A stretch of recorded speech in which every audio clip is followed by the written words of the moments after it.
Hello and welcome to Pit Talk, a Fox Sports and Speed Cafe Formula One podcast. On today's episode, Max Verstappen wins his sixth straight win to take a 99-point championship lead. But McLaren steals the show with Lando Norris and Oscar Piastri, so nearly claiming the team's first double podium in 2 years in confirmation, or so it seems, of an enormous turnaround. And there was plenty to celebrate from Australians not on the F1 stage, with a couple of drivers in Formula 2 and Formula 3 making it onto the podium. My name's Michael Laminato, motorsport writer for Fox Sports Australia. It's great to have your company and the company of my two co-hosts. From Speed Cafe, he's the only man who wasn't criticised by Helmut Marko this week. It's Matt Kosh. Give him time, he'll have a chance. And also from Speed Cafe, he's the hardest working man in Hollywood upon Silverstone. It's Ian Parks. I didn't get to meet Brad Pitt, though. That's such a shame. I'm sure you'll be in the background of some shot, judging by how much there were around and about. And I've heard the hospitality was actually better than some Formula One teams. Apparently, yes. It looked fantastic, to be fair, what they were doing. But as I'm sure you're going to cover that topic in this podcast, so I can't wait to discuss that. Yeah, we'll have a chat about that a little bit later on, because it certainly captured the interests, well, of many, just to see this clashing of worlds. Well, let's start with action on track. And, of course, the biggest story of this weekend, which is McLaren. A turnaround seems to be on. We talked about this a little bit in our first episode a week ago. Lando Norris's very strong result in Austria with the first of a multi-stage upgrade process installed on that car. This weekend, both cars had it. Norris had a little bit extra as well as that process continues. 2-3 in qualifying, 2-4 in the race. Matt, I'll start with you. Are we willing to venture that this is now the great success the team that we thought could have been after Austria? Well, if we believe Lewis Hamilton, absolutely. Because he was saying the thing's a rocket ship around the high-speed corners, which is, McLaren's always been good there, but what they didn't have is that longevity over a stint. We saw that in Austria with Lando, and then we saw it again in Silverstone with Lando and Oscar. So it seems that they've turned a corner. Obviously, Silverstone is very unique, and we do need to temper our expectations. The car isn't perfect, but they've taken a massive step, haven't they? I mean, in Silverstone, they were the Aston Martin, and Aston Martin were the McLarens. It was really quite an extraordinary reversal of fortunes. But how was the reception? That roar when Lando took the lead at the first corner was phenomenal, and then for them to stay there on the back of that Red Bull for the first 10 or so laps, extraordinary stuff. It's really morale boosting for everyone out working. They've had a tough couple of years.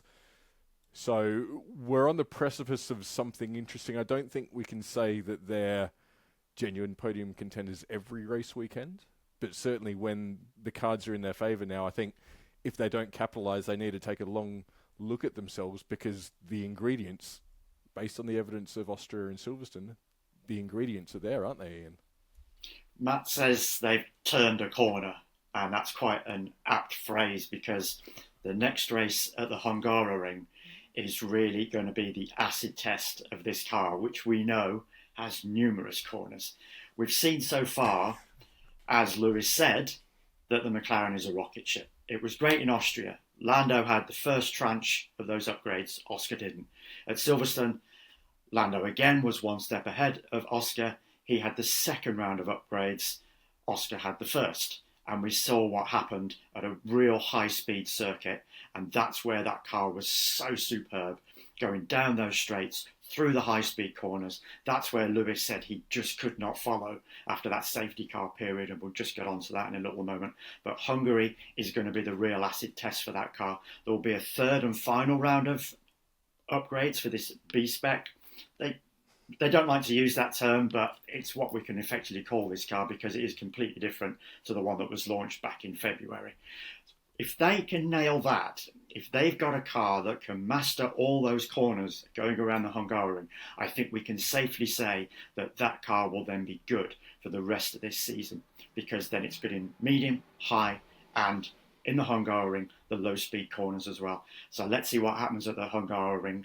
Fingers crossed for the McLaren guys, because they've certainly pulled it out of the bag. All credit to Andrea Stella and his team, what they've done over this past few months. Just been a marvellous job. Well, it's Andrea Stella as well who coined the B-spec phrase for this car as well. So if they don't like it, they should have thought about it a little bit earlier on. I do want to ask you, and you were the man on the ground for the weekend. We know there were great celebrations after Austria, after Lando Norris returned what ultimately became fourth place in that race. What was the vibe of the team like this weekend, considering both cars had it? They had a pretty good swing at setting it up. This was not a sprint weekend. They had their runway to figure out what they had with this package and then just went about the business of making the most of it. What was the atmosphere like in the team? And is it moving from maybe cautious optimism to being a little bit out and open about the fact that they feel like they are moving forward? Post-qualifying, it was absolutely jubilant. I don't think even they quite expected to get second and third on the grid as they did. As we know, the Mercedes had a new front wing. Mercedes were absolutely fully expecting to make that next leap forward themselves. They didn't. They were just completely at a loss post-practice on Friday, especially. So, as you can imagine, tremendous enthusiasm, as I say, but at that particular stage, a little bit tempered as well because they weren't quite sure what was going to happen in the race, even though they suspected they had good race pace. I was speaking to Oscar's dad, Chris, post-qualifying, and he said that he had a chat with Zach Brown, the CEO. They were both absolutely hoping for a completely boring race on Sunday, and they nearly had it. They nearly had that completely boring race. But for that safety car following Kevin Magnussen's fire on his Haas, almost certainly, I think without a shadow of a doubt, we would have been celebrating an Australian on the podium for the sixth time in Formula One history. Didn't quite work out. Such a shame for Oscar. But you can imagine, post-race on Sunday, even without that 2-3 that was almost certainly deserved, the 2-4, just tremendous euphoria. Absolutely overjoyed with that. But, as I say, my comments earlier, just slightly tempered by the fact that they're not quite sure what's going to happen at the Hungaroring. Have they got a car for all seasons? I've never heard someone so excited about the prospect of a boring race here. I mean, I know that was you channeling the enthusiasm from the team, but I like it, you know. To be fair, when it's about 1:30 a.m. when the race finishes here, sometimes I do find myself hoping for a boring race just to wrap things up nicely and neatly. It was a massive result, not just for the team, though, but for the drivers, I think. Now, Norris, we've understood his quality for a long time. He's had big results before, plenty of podiums, races where he really could have won. The Italian Grand Prix just behind Daniel Ricciardo, and then following that, the Russian Grand Prix, where again, had circumstances been a little bit more straightforward, perhaps a little bit more boring. He could have converted that one as well. Matt, unsurprisingly, I want to talk to you about Oscar, though, because this is only his 10th Grand Prix. This was a massive opportunity for him. And I think a lot of people tuning in late at night, and around the world anyway, probably would have been impressed by this young guy, not really seeming fazed by the prospects before him. Were they right not to be too surprised that Oscar, in his 10th race, a year out of the sport last year, seemed very much in his natural habitat? Andrea Stella, the McLaren team boss, said at the end of the race that he was outstanding. And he absolutely was all weekend, not just in the race, but from opening practice.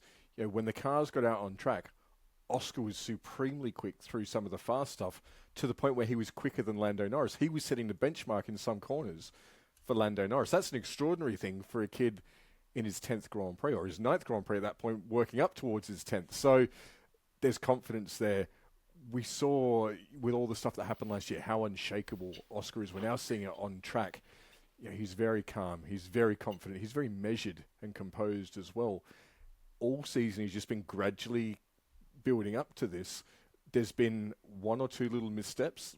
Canada was one. That's always going to happen. But again, he picked it up and he learnt from it. He made a little mistake in qualifying in Spain. Again, he picked it up and learnt from it. Qualifying one in Silverstone was tricky. It would have been very easy to get yourself bundled out in mixed conditions, and he didn't put a foot wrong. He made it through at a time when he had a fair bit to lose, in fairness. The pace of that car, it deserved to be at the front, so it would have been a travesty for him to have been eliminated. But he didn't make the same mistakes twice. And that's a testament to the character that Oscar is, and also a commentary on all good drivers. They'll make a mistake, but they learn from it and they move on. Oscar's done that. He's shown he's got the pace. He's a match for Lando Norris. You know, they're only a tenth of a second apart between in qualifying 3, and that's with Lando having the upgraded car. or the upgraded front wing, which is basically the only real difference between the two cars this weekend. And he was right there. Through the opening phase of the race, he was right there. He sat tucked up underneath the rear wing of Lando. Team orders kept him behind. So it's an extraordinary performance from a kid who has had already an extraordinary career. You know, he's won Formula Regional, Formula 3, Formula 2 in successive years. That's a better junior record than Lewis Hamilton has. It's no surprise McLaren were desperate for him because he's got all the hallmarks of the next Lewis Hamilton. Now, let's stop short and tar him with that brush just yet because he's still in the very early stages of his career. There's a lot of things that need to go his way, but the early signs are incredible. And the fact that he came off a P4 result in Silverstone has gone a bit hurt not to have a podium. You know, he was disappointed with fourth in his 10th Grand Prix, having been circulating towards the rear of the grid. So he's a proper racing driver. He's never happy. He always wants more. All the raw ingredients are there for something special. This is the starting point. This is the point where Joe Public in the street starts to know who Oscar Piastri is, like we all know who Daniel Ricciardo is. Just to add to that, Michael, that I think across these first 10 Grand Prix, what struck me so far is that I have not heard a single negative comment about Oscar with regard to anything. His demeanour, his character, his drivability, his racecraft, his understanding of the car, his technical knowledge, not a single word. This seems to be a kid that soaks up everything like a sponge and just takes it on board and delivers. It was noticeable across the weekend as well. Somebody remarked that they don't hear Oscar on the radio. He's given his instructions and he's, other than acknowledging what he's been instructed to do, he doesn't come back, he doesn't answer back, he just gets on with it and does the job. And I think that's a real testament to his character at the minute, that he's just taking everything on board, just soaking it all in, as I said, and just at the moment delivering. And what's great as well is we saw what he could do in F3 and F2. You don't come through those two championships, winning those two championships, without having something about you. And while he had that off year last year, that gap year, shall we say, he's now finally, with the car at his disposal, delivering now in F1. We are seeing what this kid can do. And surely, as long as McLaren can keep adding to this car, keep developing it, then it's only going to go one way for him, and that's up. Well, the lid's off. Future Lewis Hamilton world champion Oscar Piastri in front-running McLaren car. I mean, I like the sound of that. Wait and see. We'll take it. Absolutely. Yeah, there is an asterisk on all of this, I suppose. And I should put an asterisk on this next part of our discussion as well, considering it is only 2 races. We've only had 2 races with the upgraded McLaren. We do have more challenging tracks, what we expect to be more challenging tracks for this McLaren, and Lando Norris has said he doesn't expect all of the problems to have been fixed just by these updates. But I want to broaden this out to what this means for the rest of the upper midfield, I suppose we could say, or front runners, depending on how charitable or not you are about describing the teams behind Red Bull Racing. Because while McLaren was doing very well, you know, we've mentioned Mercedes here didn't make the step forward they expected. Ferrari, both drivers lost 5 places compared to where they started. Aston Martin, very muted, not for the first time this season, for the 3rd time in the last 4 races. And maybe most painful of all, if you're an Alpine fan, I mean, this is the 2nd time potentially they've been jumped in a very big way by teams that were behind them last year. I mean, Matt, what does this say, or does this even change the way we should be thinking about development in Formula One? Let's say, remove that asterisk on McLaren's performance. This is the big jump that it's looked like over the last 2 rounds. What does that say about the way teams have been, for a very long time, approaching incremental development? Well, it shows the importance of continual development. As Ian said last week, every time we see an upgrade coming onto these cars, they're taking a step forward. There is still some low-hanging fruit in these regulations, and it's he who can find it first is going to take that step forward. So we've seen that all season with Aston Martin to begin with, and then Alpine took a jump as well, didn't it? Mercedes has taken a bit of a jump after Monaco. Now McLaren, as this development race continues, that midfield group is closing. It's no longer just Ferrari and Mercedes and Aston Martin. It's now got Alpine in there. It's now arguably got McLaren in there. This is a really good endorsement of the rule set that was introduced at the start of last year. Now, last year is what it was, but we're seeing a convergence now. Evidence of the McLaren started to resemble the Red Bull a little bit, as does the Aston Martin, as do a few others. There's a convergence in design. So now, as they start to hammer away at some of the incremental updates, there's still some big gains to be found in doing that. So as they're all converging, they can all just nose ahead of one another. Obviously, they're trying to nose ahead of one another towards Red Bull, hoping that they perhaps trip over somewhere. But this is a really exciting period. Take Red Bull out of the equation, takes Max Verstappen out of the equation, and behind that, we've an incredible competition. It sort of reminds me of, I guess, 2010 when we got to Abu Dhabi and we had Ferrari and McLaren and Red Bull in the title fight. Back in the 80s when you had McLaren and Lotus and Williams all in there as well. We're in a purple patch. Yes, we've got Red Bull running away with it, but the way that teams now develop and deploy that investment, because I've got a cost cap to keep in mind now as well, how they utilize those assets and deploy any upgrades they come up with is critical now. It can turn your season around. As we saw in Silverstone, one big upgrade, one good piece of development is absolutely transformative. I can't remember a season where we've seen that, other than perhaps 2009, where Brawn came out with a double diffuser. Even Max, and I've just before we came on air here, guys, I just wrote an article based around Max's comments in the post-race press conference. Even he turned around and said he's confused by what's going on behind him because of this shifting sands, shall we say, pattern of how one team propels itself forward once an upgrade is delivered on its car.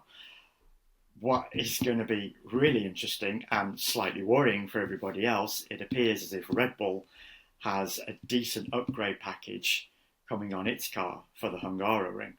And if that performs, my goodness me, are we just going to see them again shoot off way into the distance and leaving everybody else just trailing in its wake? At least at Silverstone, we had McLaren pressuring Red Bull and in particular Max Verstappen. I was amazed actually over those first 10 laps that Lando was able to keep pretty much within a second of Max. We've not seen that so far at any Grand Prix over these past few where Max has been on pole.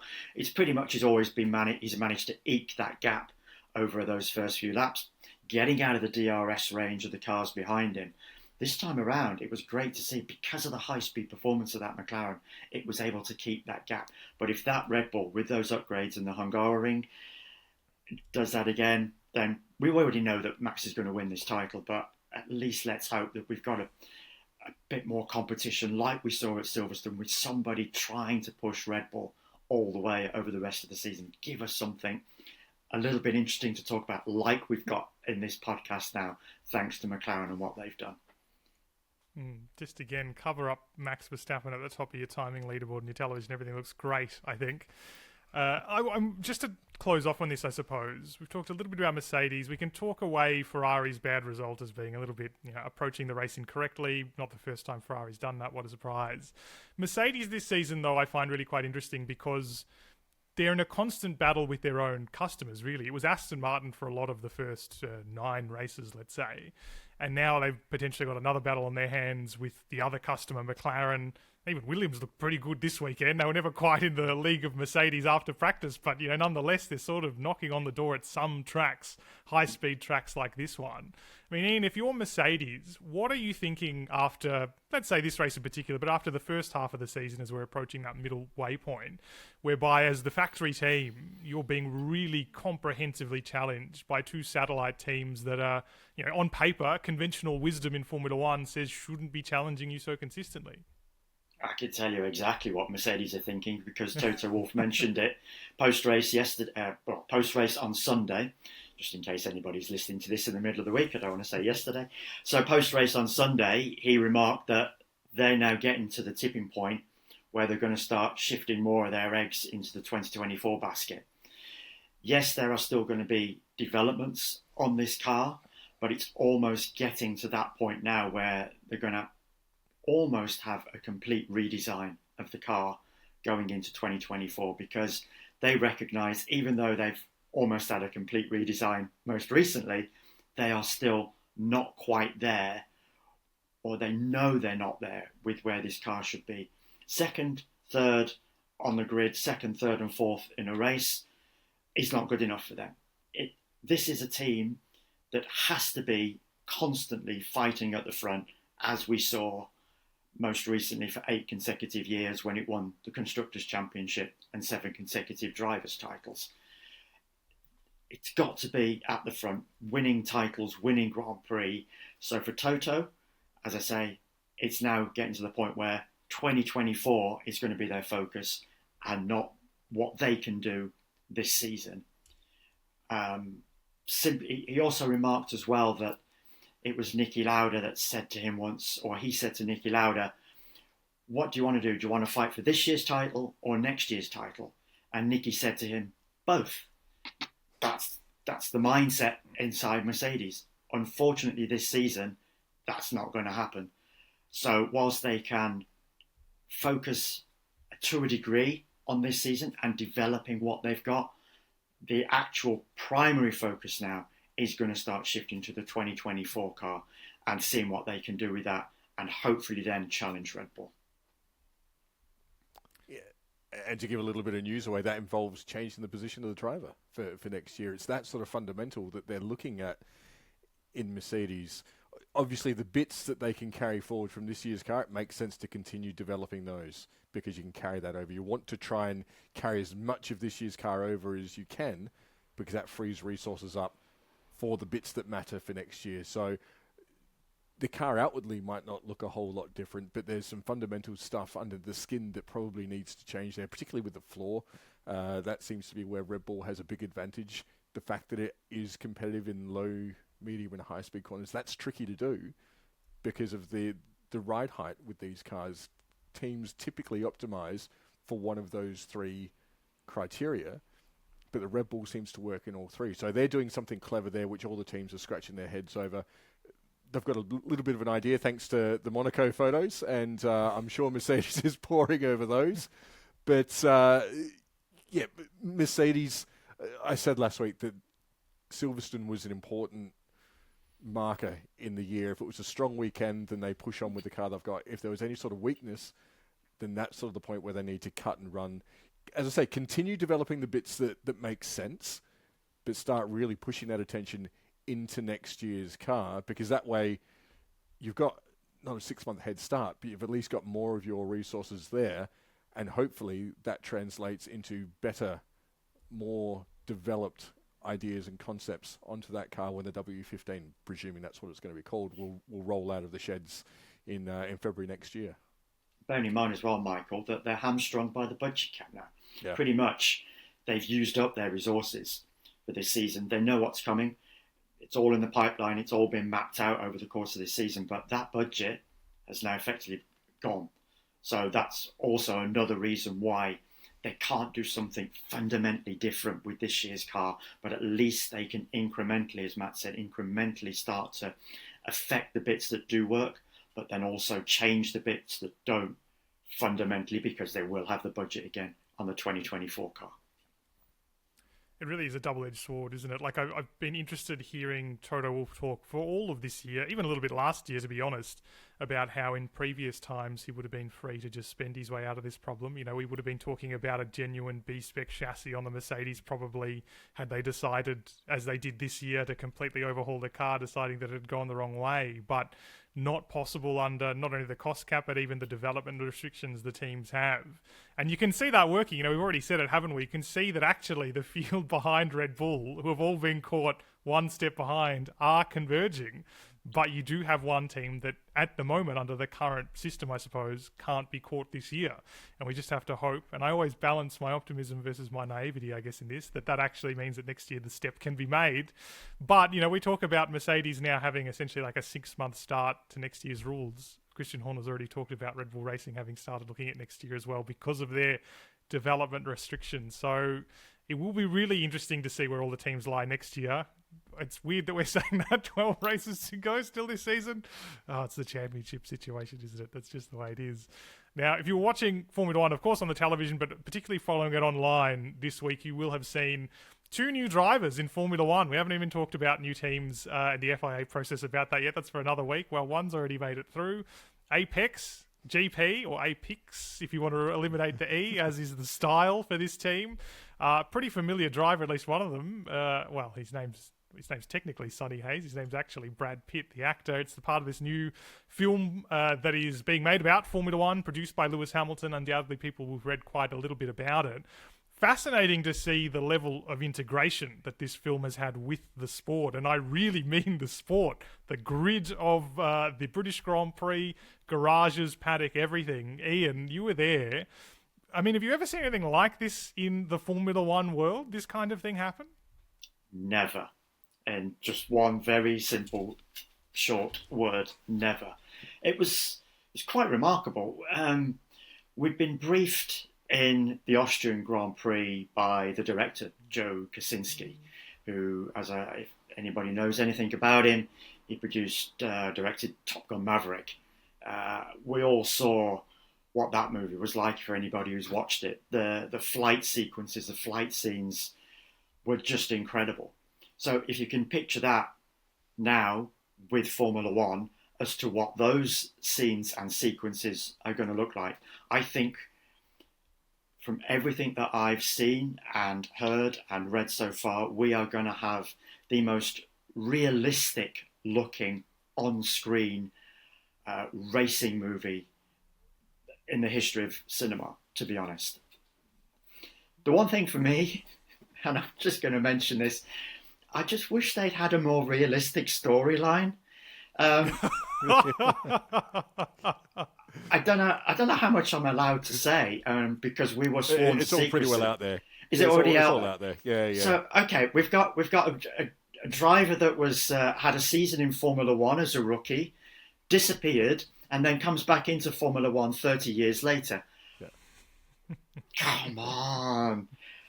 Okay, that aside, and just going on what I saw in the paddock on across the weekend at Silverstone, just brilliant.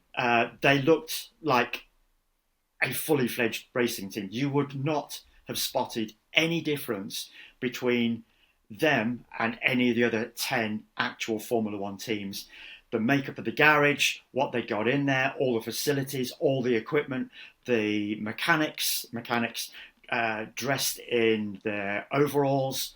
The actual pit paddock building they got as well was, I did recognise it. I know I've seen it before, but I couldn't remember which of the previous teams had used it, but it used to belong to one of the other teams before we had these massive gargantuan things that you see now in the paddock with Red Bull and Mercedes and McLaren, etc. But just, as I said, you wouldn't see the join. And what was really exciting as well from the driver's perspective, from the F1 perspective, from the FIA perspective, and bearing in mind what those two latter organisations have decided to do in terms of allowing this to happen, was that everything was fully integrated. As I say, they just looked like an 11th team, which also could then lend us to suggest, well, surely this is going to happen, guys, and a proper 11th team. If it can happen here, it's surely going to happen in real life. What's to say? But just, yeah, I loved watching it. Just fantastic. Yeah, I think hopefully it's, if everything I've seen so far from what I've seen is anything to go by, it should be a great movie. And Brad Pitt was also in the driver's briefing on Friday, so that got all the real F1 drivers excited. I do like the idea that this was the perfect counter to criticisms of a new team saying, well, they don't have the infrastructure for a new team. Well, actually, we just tell Tommy Ron. I did see the photo of Brad Pitt among the drivers briefing. And Brad Pitt, iconic actor, does look very young for his age, got to be said. Fit man, he's going to do a great job. But did he make the other drivers look young. Like Lewis Hamilton was there on the older spectrum of the current F1 driver. And you could tell. So I'm, a bit of Hollywood magic. I'm sure we'll sort that out. Matt, what I'm really interested about, not just the fact that this has been so well integrated into the literal Formula One Grand Prix weekend, but this is far from the only F1 piece of media that's going on. We all know about Drive to Survive, obviously. Daniel Ricciardo's been working on a Hulu series. For anyone listening from the US, you'll know that as the streaming giant there. F1's sanctioning another written drama television series. In fact, they have their own head of creative content, essentially, for this kind of stuff. There's going to be a behind-the-scenes documentary about Lewis Hamilton on Apple at some point in the future. It's already being made. It's an incredible time for Formula One to have so much media. Is this going to be enough to counteract the fact that the rest of the season's actually going to be very straightforward and Formula One might be better experienced in fiction? This attention, the movie, the TV series, everything, it's not about tomorrow. It's not about next week. It's not even about next year. This is about 5 years' time and sustaining the growth that Formula One has got. The sport understands that the journey it's on at the moment is unprecedented and unlikely to last forever. We're in a bubble. That bubble is going to burst at some point. The key is now holding on to as many of the fans that we make during this period as we possibly can. So let's go out in as many directions as we can and try and increase that footprint, increase that net, bring as many people as we can in so that the sport is net positive when the bubble does eventually burst. That might be tomorrow. It might be in 5 years' time. We don't know. So that's what we're doing. We're safeguarding the sport. The whole idea of a movie is fantastic. I still love the movie Grand Prix from 1966. I mean, that's a movie that came out when my father was a kid, but it's still a phenomenal thing. If it's done right, what we're doing now is an asset not just for the sport now, but in 10, 15, 20, and 50 years' time. We've got a time capsule of what Formula One is and was that hopefully can inspire people, when we're old and grey and have kids and grandkids and those sorts of things. So this is an exciting period, and it's not just television and movies. They're doing the same thing on social media, esports, video games, even some of the merchandise that they're now producing. There's stuff that we've never seen before. Liberty Media is doing to Formula One what probably should have been done in the 1990s, and it probably goes back. Ian, you'd remember this. Bernie Ecclestone, who used to own the sports commercial rights, went into the digital television space probably too early and lost an awful lot of money in doing that, and that probably burnt and scared him, and as a result he sort of closed ranks around what he knew, which was the model of exclusivity builds value. Liberty Media is showing that in today's society, opening the door is what really builds the value, isn't it, Ian? Yeah, Matt's got that absolutely right there with Bernie. Yeah, look, let's tip our hat to him in some respects with regard to what he did to Formula One, taking it out of that garagistas era and turning it into this global money-making sport, took it to new territories, new countries, opened up new markets. But towards the end of his reign, and this is why Liberty Media came in to a greater extent as we are now seeing, he didn't know how to exploit this new media world. Social media has just taken off since Liberty Media came in, and this movie now would never, ever have happened under Bernie Ecclestone's watch. It was too much of a closed ranks organisation. As Matt said, Bernie just held on to what he knew and couldn't see other avenues, other pathways to exploiting what was out there. So fair play to Liberty Media, to what it has done. And with Netflix and now with this movie, with documentary series, other documentary series coming out beyond Drive to Survive, F1 now has become this huge giant, and Liberty Media is just taking full advantage of something that should have been exploited back in the 2000s, 2010 era. And we know Bernie wouldn't have made this movie because he did say no to one movie, and it was for the best. It was Sylvester Stallone's Driven in 2001, I think it was. Yeah. Go and have a look if you haven't seen it. You'll know why. Let's move on. Let's move on quickly. Don't watch it, folks. Don't watch it. Why it was turned down. We can only hope, and look, I'm sure by default this movie will be better. We'll do a better job of it. But we'll wait and see. Well, we've got Lewis Hamilton in there ensuring authenticity, so we've already got a tick of approval from one of the greatest that the sport's ever seen. So let's hope that pays off. And look, the car footage, knowing Justin Kaczynski, will be much better than some of the stuff you've driven. But I do look. If you haven't seen it, I encourage you to go and see it to understand what we're talking about. That's all the time we've got for today on Pit Talk, though. Wrapping up the British Grand Prix. We will be back next week to preview the upcoming race in Hungary. Talk a little bit as well about Daniel Ricciardo's tyre test happening this week in Silverstone and what that might mean for the Australians' future. Plus, a record-breaking calendar has been announced for next season. What that means for this absolutely exploding sport as Formula One is at the moment in the current era. So on behalf of Ian and Matt, my name is Michael Laminato, and this has been Pit Talk.